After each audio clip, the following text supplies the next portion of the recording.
Okay, so today is lecture 11 about logistic regression, and this is the most basic topics for to introduce you to the deep learning. Okay, so because we haven't touched our machine learning nutshell for a little while, so let me just try to let's just review what is the nutshell. We try to use this more like a framework to chunk or to analyze all the possible machine learning methods. So we can segment the possible machine learning tasks or like tools according to the data they can handle. And we have touched tabular data, and we're going to touch imaging data. And then we can also separate the machine learning method according to the task, according to representation, according to scoring function, according to optimization, and according to their model characteristics. So roughly by now, I actually can show you this figure, these slides. So if we use the task variables to decompose our whole class, we can segment them into like roughly 6 different segments.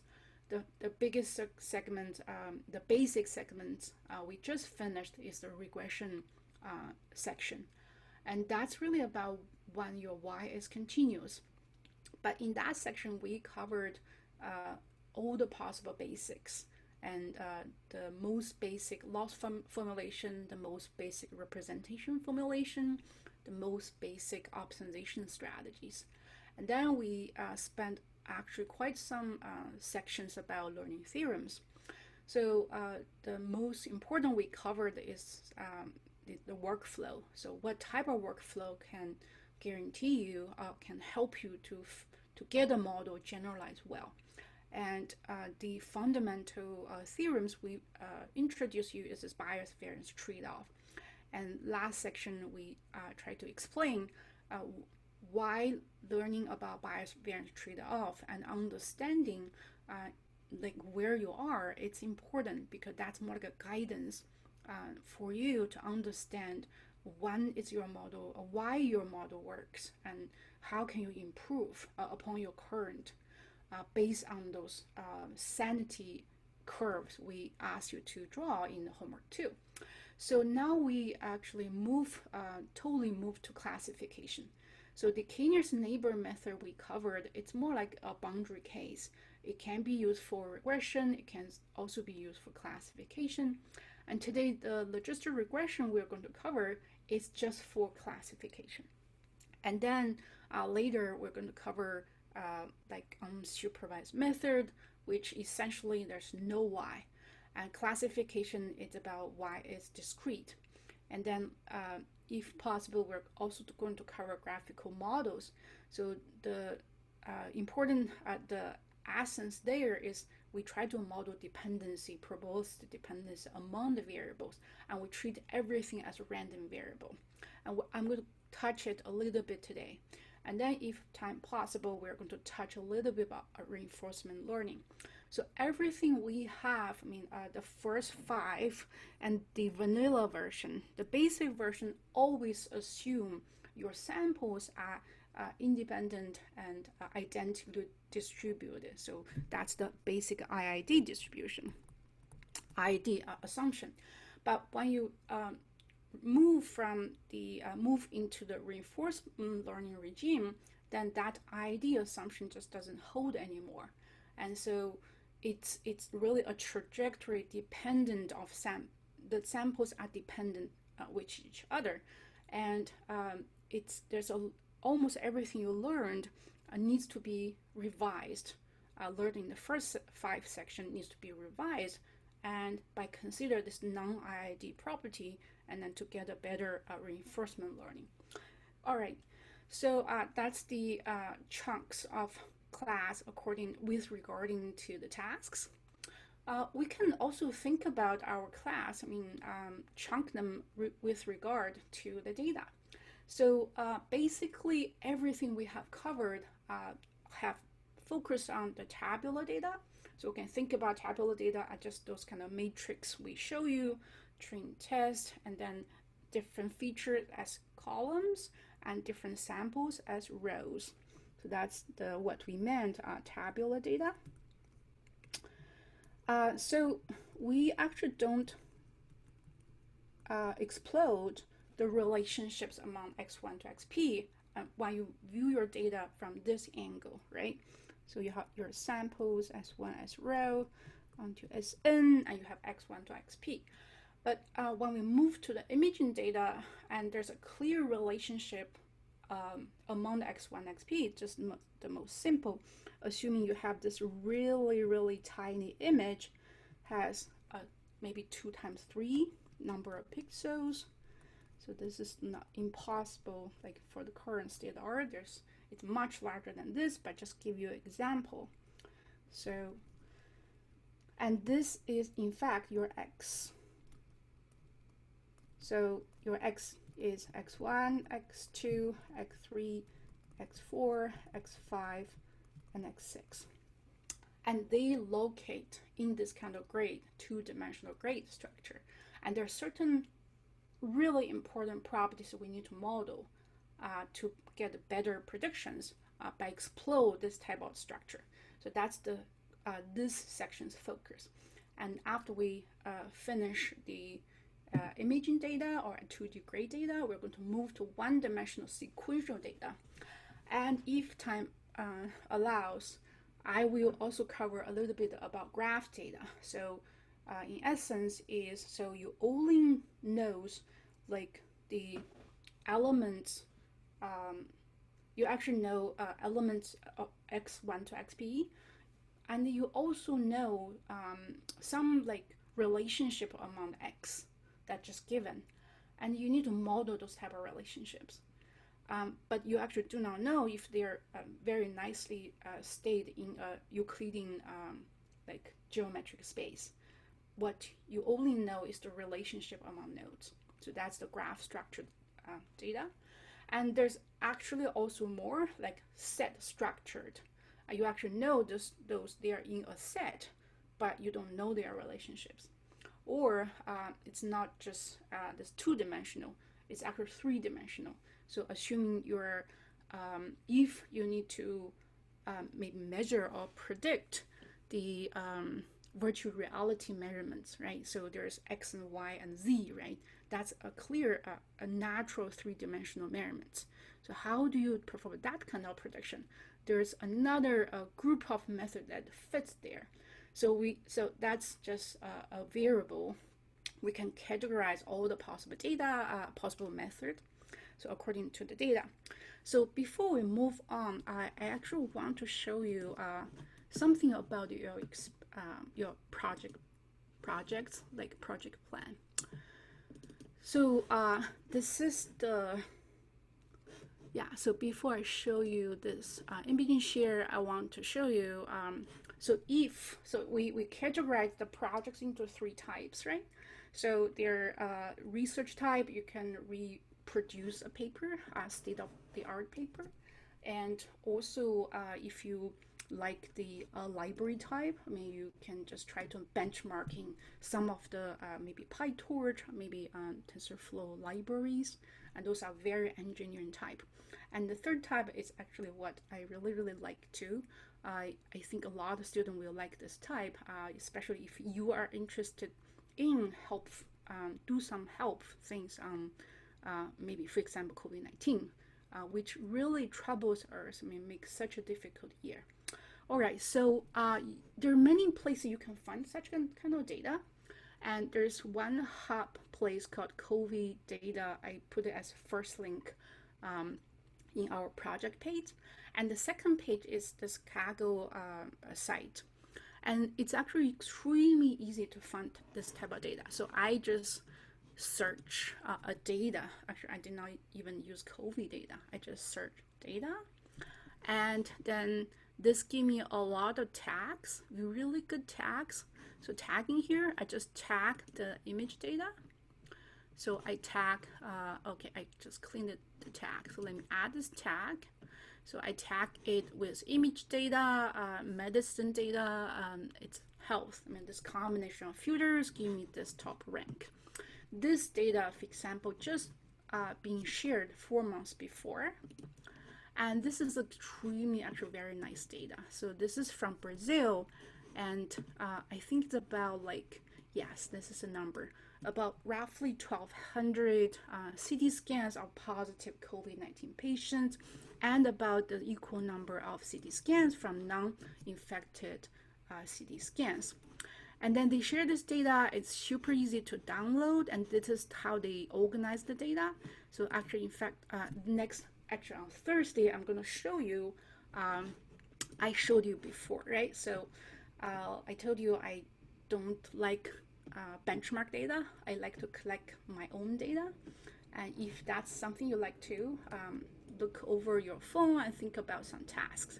So this is the task I try to make up from my own data. So I just classify all this, the food from my phone into not sweet and sweet and the coffee, and mostly is what I made. So some I bought, of course. So, and then I just use this fast AI library. I try to directly like load the library I predict. So if you directly load this library called ResNet 34, and this is the performance. So performance, I have only 7 images in my validation data, and this almost nothing got predicted correctly. Actually, only one get predicted correctly. The majority of the sweet got predicted as coffee and not sweet, and coffee got predicted as not sweet and sweet. So which means the off-the-shelf it doesn't work on my own data. All right, so then I retrain it. So this is actually the prediction. You can tell, I mean, they're really bad. This got predicted as sweet, and this get predicted as sweet. But the label I did, I actually labeled it as not sweet. And it's extremely easy to organize this type of data. I will have a resettle section, tell you how to organize this later. I mean, I think maybe next Friday, 3 to 4 during my office hour. So, and then you just you fine tune it. And I think this is I just somehow got kicked out a lot. I think I already had this. Yeah, so this is the retrained, fine-tuned model. After this, let's see after fine-tuning if it predicts better. Yeah, okay, if you see, you just fine-tune 8 epochs actually on my training data, and on this validation data, it's actually give you really, really good results. It's just get everything predicted correctly. And there's actually no loss. I mean, everything is predicted correct. So not sweet as sweet. So okay, so this is all good. And this last code, I hope it works, because I just download some images from web about ice cream. And this is nothing related to my own phone, because there's, let me see if the prediction is correct. Oh, actually it's no. Yeah, so if you're out of the domain, I mean, this is all my own like kind of food data, right? And then in my test, I just crowd the images from the web, and this image is a ice cream. I think this is predicted as not sweet. Yeah, wrong prediction. And I think this is also predicted as not sweet. All right, so clearly my training data doesn't cover nicely with the ice cream distributions, because the sweetness in my data is mostly look like this, or like a pancake style, and I don't know, I don't remember. Yeah, I don't think anything in my training data is like a ice cream. So this actually tell you something, right? It can fine-tuned, but it cannot go out of what your training data represent. And I will show you something very similar in this COVID data on Thursday. All right, so enough just to give you a little bit fun things to, so now we are going to come back to logistic regression, and there's quite some theorems I actually want to cover because this is a very important basic module for deep learning. All right, so enough talk about 2D imaging data. You all understand it, and they're just so fun, right? It can be biomedical imaging data. It can also be maybe fashion data. It can be also some cooking data like I had, or maybe waste. I mean, in this, if you go to the Kaggle image search, this portal, there are a lot of imaging-based applications. I mean, more than you can imagine. So which means it's really, really a powerful type of data. All right, so now let's see. When you want to do classification, so let's just look at this nutshell. First thing is, I mean, how do you decide how to classify? And second is how do you represent? And then later is how do you score when your y it's a discrete variable? And then how do you optimize and what are the parameters? All right, so let's keep the question in mind is when you have binary classification, in this case, logistic regression is for binary classification. It's not for multi-class classification. There are other, you need to have other revisions to go to make it possible for multi-class classification. So this session is about binary classification. All right, so what we're going to cover is how do you classify, and then is how do you represent the function f, and then how do you score it.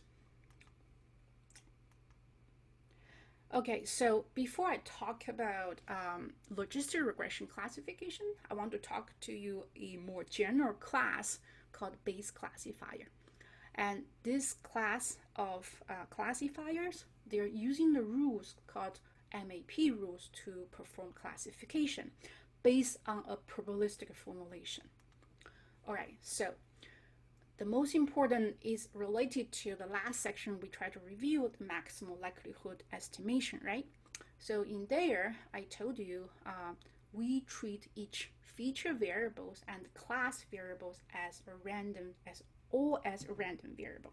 So for example, our y, so because now I started, so for when talk about base classifier, just to a little bit distinguishing to the regression, let me just use the variable as C, as C variable.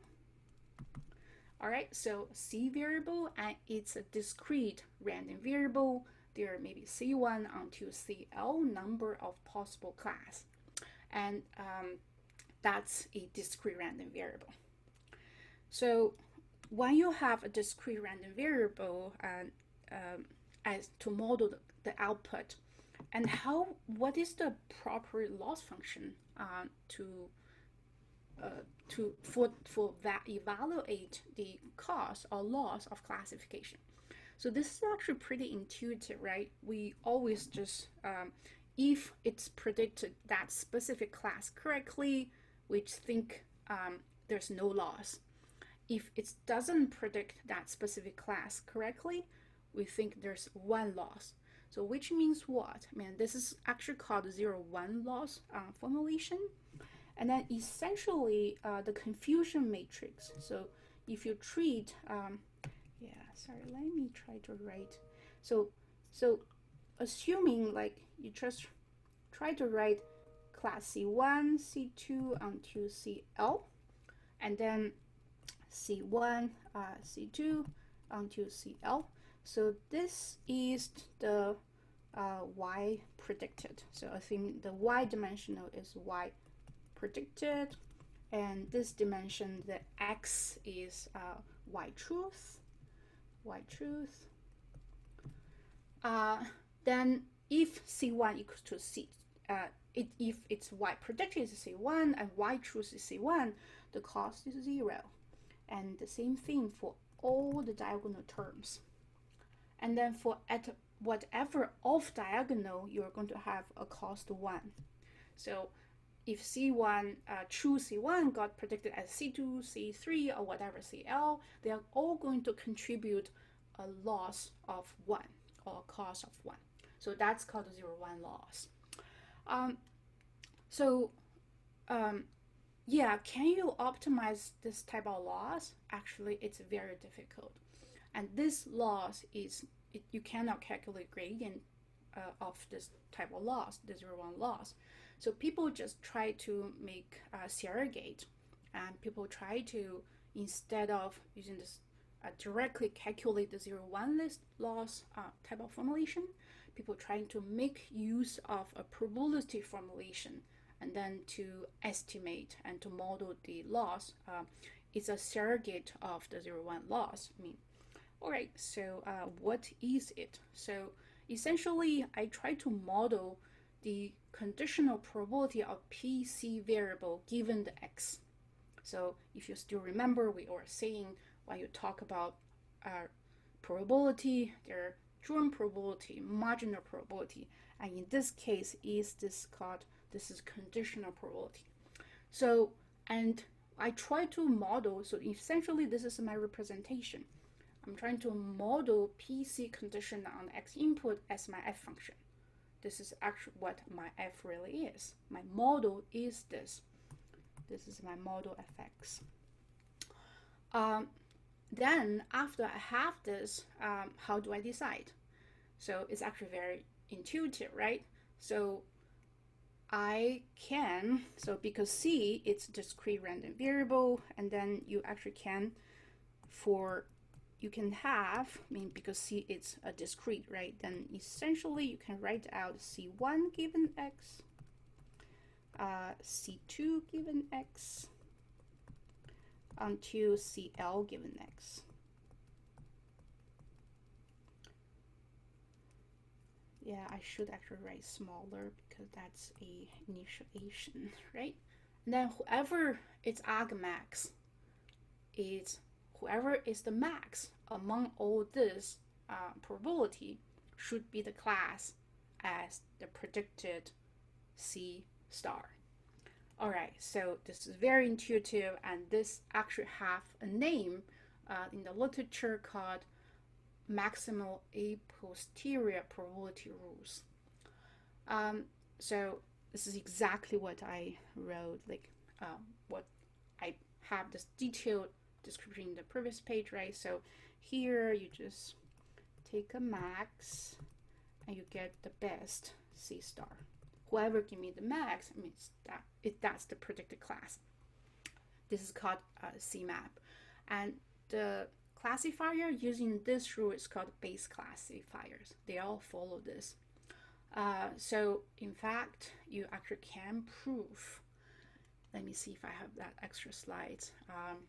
Yeah, I will talk about why this makes sense, but intuitively this makes a lot of sense, right? Because probability-wise, that's the most probable class. So that's why I use that class as the predicted class. So there's one thing you actually need to consider, be very careful, is you need to guarantee this PC equal to Cj, j from 1 to L, and summation needs to guarantee to be 1, right? Because they are the probability. So be careful about this. And this classifier using this type of MAP rules are called base classifier. This actually has a lot of relationship to what we try to explain you with the expected prediction errors. So same thing here. So in the expected prediction errors, we consider all of the possible population, X and Y. And we try to take integral of a loss function and then times that probability of consider both X and Y. And then in there, when we talk about bias variance trade-off, we only cover the one type of loss is this type of loss, y minus fx and take a square. And in fact, there are many kind of loss you can use in the EPE. So on the whole population, I try to minimize this L2 loss. If that's your goal, the best predictor at that specific edge, this is called a pointwise estimation. So this is totally extra. So if you can understand, this is great. If you cannot, don't worry about it. So on the whole population, if you try to minimize L2, the best predictor is in fact is this predictor, is the mean predictor at that specific point. So if you think about it, what type of method actually follow this? We already covered, right?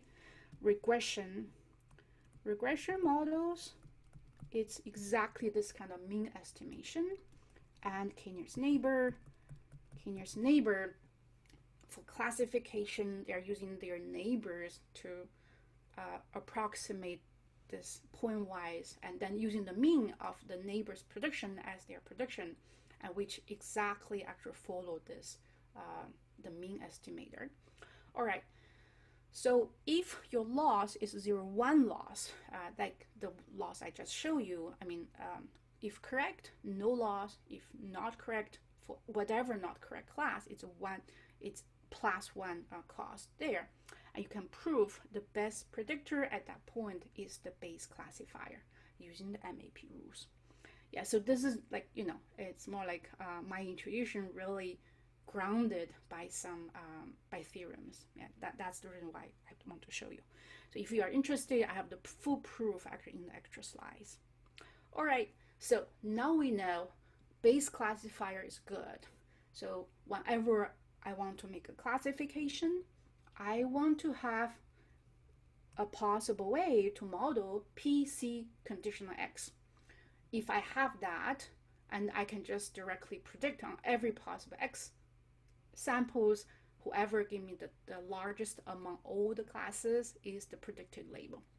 And this is a good prediction. So now the question is, how do you get this PC conditional X, right?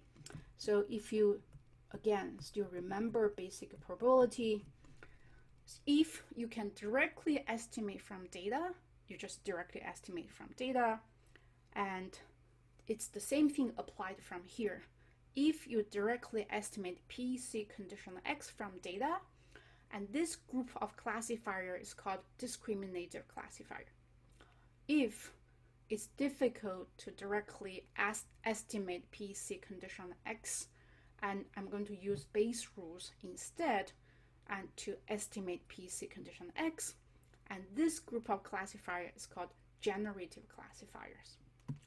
And this actually gives us a very clear explanation why, in the literature you can, people roughly group the classification method into 3 groups. The first group is called discriminative classifiers. You directly estimate PC condition X from data. Second group is generative classifiers. You actually, in fact, estimate PC conditional X from a conditional, actually see, it's the base rule. So let me put base rule, using the base rule instead. All right, so majority of what we're going to learn is belongs to discriminative classifiers, like a support vector machine, boosting tree, decision tree, and today we're going to cover logistic regression. The neural networks, majority of the deep learning is in the discriminative regime.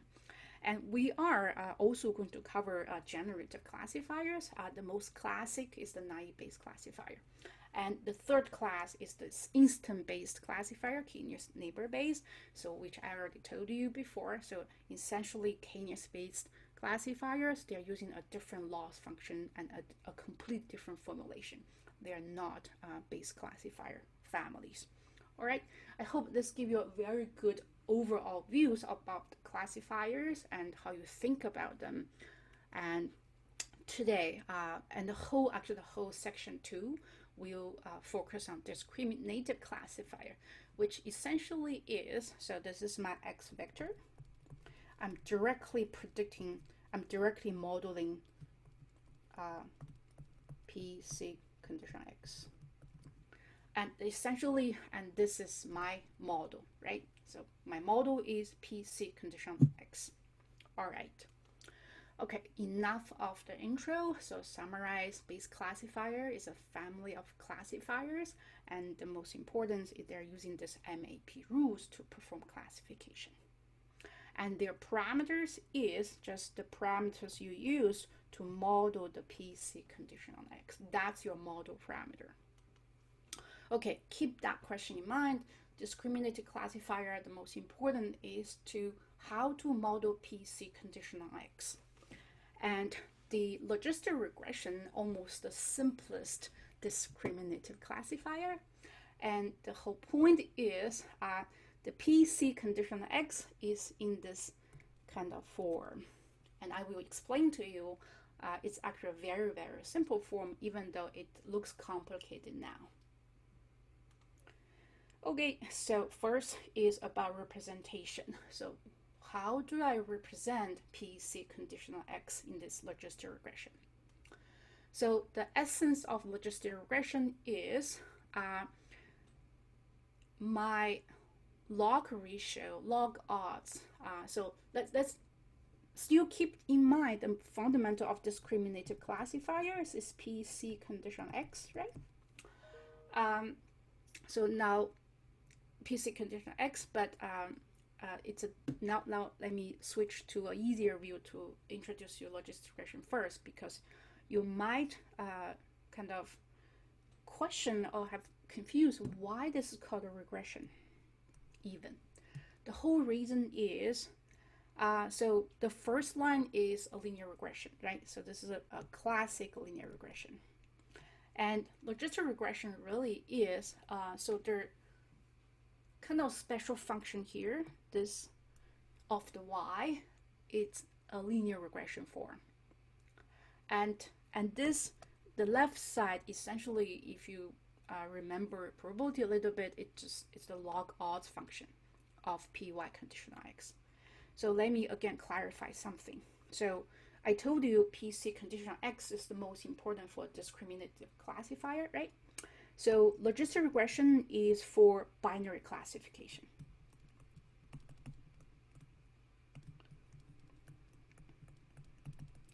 So when you are target, it's just a binary y, so which means the y. So now I'm switching back to y because it's easier in this case. So y, in fact, so it's a y variable, y is a Boolean variable. Yes and no. Or you can write it as 1 or 0. Or you can write it as head and tail, right? This is really how the binary variable really is. And binary variable can be represented as the most classic distribution to represent binary variable is Bernoulli distribution, or head and tail. Yeah, let me write a binary variable. That's easier. So I'm modeling my output y as a binary variable. And then here, so the nominator is essentially py equal to 1, and the denominator is py equal to 0.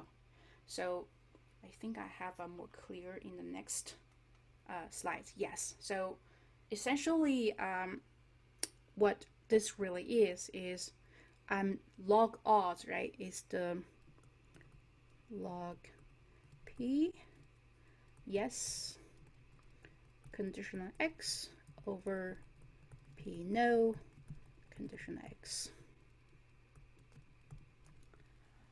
is a linear regression form. That's all logistic regression really is. And we normally call this part as a Logit function. And this is why this is called a logistic regression, because the Logit is a regression form. I hope this explains. Yeah. All right. So this Logit form can be converted into, like I said, right, any discriminative classifier or base classifier. The most important is PC conditional X, right? And that's my fundamentals. Without it, I cannot make a prediction. because I need to do argmax of this, to give me a prediction, right? So because this is a Boolean variable, right? If you still remember, whenever we talk about Boolean variables, we do a short form. In this case, I just do a short form. If P yes, I just write it as Py. For P no, I write it as 1 minus Py. So just to show you, whenever this is Py condition in logistic regression, the full meaning in fact is Py is the head, or that's maybe even more closer to the Bernoulli view, Bernoulli variable, P head and P tail, or P positive or P negative, or P yes or P no. So here this is the P head. P head is in this form, and this is actually my probability representation. So remember that. So we can also write this as P head of a Bernoulli distribution is having this form. All right, so I hope this is clear, and I'm going to show you a geometric view of this. So if we plot the logit, because it's a linear regression function, right? So this one is actually x is 1D. X is 1D, so that's why I can plot it. So when x is 1D, I just got a linear regression line, and that's my logit function. But I can also plot this Py P head, right? P head as x function. So because I told you before Py equal to 1, condition x essentially is a P head. If you think about this is the y, my output variable is a Bernoulli variable. And this is this probability and x relationships, and this has a S shape. So remember that. This is a S-shaped function. And like I have emphasized many times, y is modeled as Bernoulli variables. Py equals to 1, condition x is the head part, P head, and then the other side is the P tail. All right, and the summation is 1, right? So that's why you don't need to have 2 variables to represent it. You only need 1 because the summation is 1. All right. Okay, so let's now look at the logistic regression from all different kinds of possible views. The first view of logistic regression is a logit of that that P head is a linear function. So this is exactly how we introduce here, right? All right. Logit of P head is a linear regression function. This is the first view. And the second view is we model our y as Bernoulli distribution, and everything here is P head, right? All right. So if you still remember Bernoulli distribution, let's look at the basic Bernoulli distribution we actually reviewed last time. Bernoulli distribution is you flip a coin, and it represents like the observation represents its heads and tail. There are only 2 outcomes. And this is a binary random variable. And there's only one parameter is the P head, and to define this Bernoulli distribution. So I only need one parameter is the P head. And normally we think that P head is constant, right? So in the most basic Bernoulli, we think that P head is constant. And we can use maximal likelihood estimation. If you still remember the MLE we reviewed, we observed many heads and tail like flips, assuming Z1 onto Zn, and that really transfer maybe this head, tail, whatever head, and this using MLE. This can tell you the P head, right? Just by maximize the likelihood, and this is that parameter. All right. Let's see what's the differences of logistic regression and the basic Bernoulli, because both is just modeling the y as a random variable, right? So y is modeled as the Bernoulli P, but differently in the basic Bernoulli distribution, that P is a constant, but in logistic regression, P is a function of X.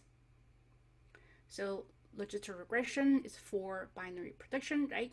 We'll observe 0 and 1 for the target variables, but we can think about the target variable conceptually as a probability that class 1 will occur. Bernoulli distribution, that p hat parameter is having this form, p hat equals to p y equals to 1, condition on x equals to that really weird form, exponential beta transposition x, exponential beta transposition x plus 1. And you can tell basic Bernoulli has assumed a constant p, but logistic regression is a parameterized Bernoulli. And what I meant parameterized is my p hat is a function controlled by x. All right, I hope this explains. All right, so, and then the third view, okay, this is still the second view. So we can think about every position here is Bernoulli, and that p hat is generated by this specific S-shaped function. So maybe this is a little difficult. So this is the x and that's the y. So at this specific location, I got a Bernoulli distribution. That Bernoulli distribution, the p hat is this, and versus the p tail, the p hat is py given x, and which have this form for that specific x. Oh, sorry. All right, so I hope this gives you a good understanding of the probability meaning of a classification, and it's actually very important to understand it. Almost all the deep learning classifiers rely upon this type of reasoning. I'm modeling the y as some kind of discrete random variables, and that discrete random variable can be modeled by Bernoulli or Martinoli or maybe some other discrete random variable distribution. For whatever distribution, there's a parameter. There's maybe multiple parameters. That parameter in the basic case is normally constant, but in this deep learning based case, it's a function controlled by the x. That's all it really is. I mean, everything can be explained from this kind of angle. All right, so this is the second view. The third view is also important. It's going to help us later to understand the composition of deep learning models. All right, so we can think about the, this x and y is a squash function. So we know this, I think I have that here. Yes, again. So if you think about this part, I'm doing the one dimension now. Alpha plus beta x, I mean, x is from minus infinity to positive infinity. And then, which means what? Alpha plus beta x is also in the range of minus infinity to positive infinity. But after this e to this specific number, let's just see, maybe this is, I can represent it as maybe h. Let me use h to represent it. H is alpha plus beta x. Then it's really the EH over, let me write a little slowly.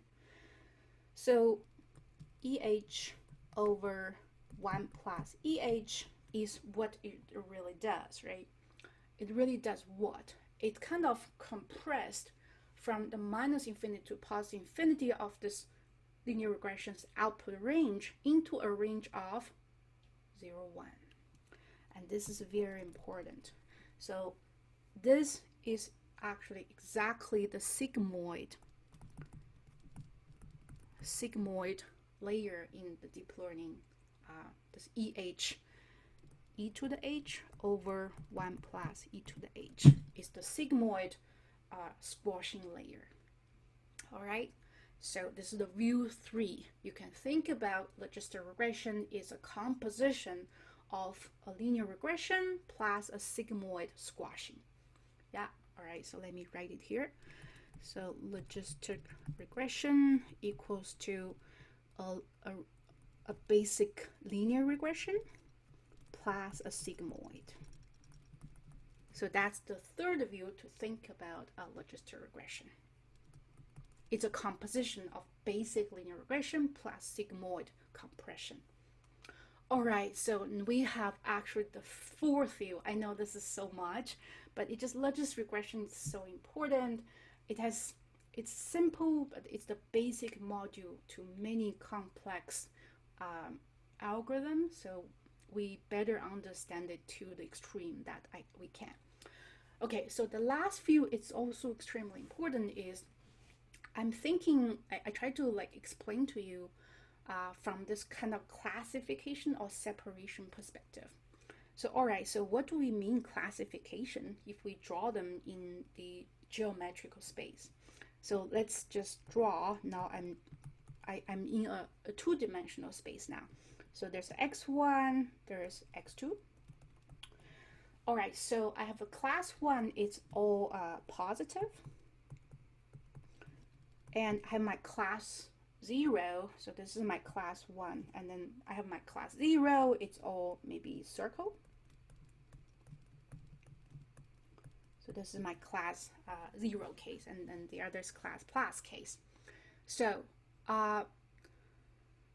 in the end, classification geometrically, you can think about it's just finding something separate class, right? And then it's really interesting to understand those points you cannot separate. And those points you cannot make a decision, build up your decision boundaries. And so let's see, what do logistic regression decision boundary look like? So let's think about, what do decision boundary mean? I already told you. Decision boundary means I cannot make a decision. There's no way. So in our binary classification case is, so our mechanism to represent classification is py equals to 1 condition, p head and p tail, right? So what type of points I cannot make a decision? Feel free to type in the chat if you can directly tell me. So we are using MAP rules, right? MAP rule is to take a max over the 2.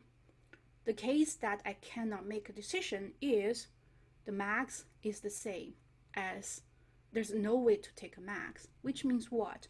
Py equal to 1 equals to Py equal to 0. So those cases are the boundary points.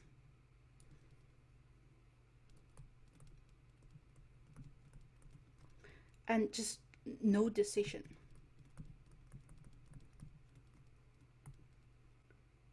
All right, so P1 equals to 1, the P head equals to P tail. Let's see this part. What is this part gives me? Head is on the numerator, tail is on the denominator. They equal to each other, which means this part is 1. Then log 1 is what? Log 1 is 0, which means those points that I cannot make a decision follows this function, which is alpha plus beta transposition x equal to 0, which means what? That's exactly representing line, right? Because lines exactly follow this type of form. So in this case, alpha plus beta x equal to 0. Actually, there's 2x beta here. So yeah, let me just write that pseudo form. It's easier, maybe w transposition x vector plus the b equals to 0, and those there are weights part, there's also bias part, and this is just a rewriting. And this exactly tells us logistic regressions, decision boundaries is a linear line. And this is the reason why we call logistic regression, this type of model, when your decision boundary is a linear line, this is a linear classification method. All right, I hope this is clear. Yeah, I did all this derivation. Like it's just a repetition. So SVM actually it's another really big group of linear classification algorithms. Okay, so this is the first module.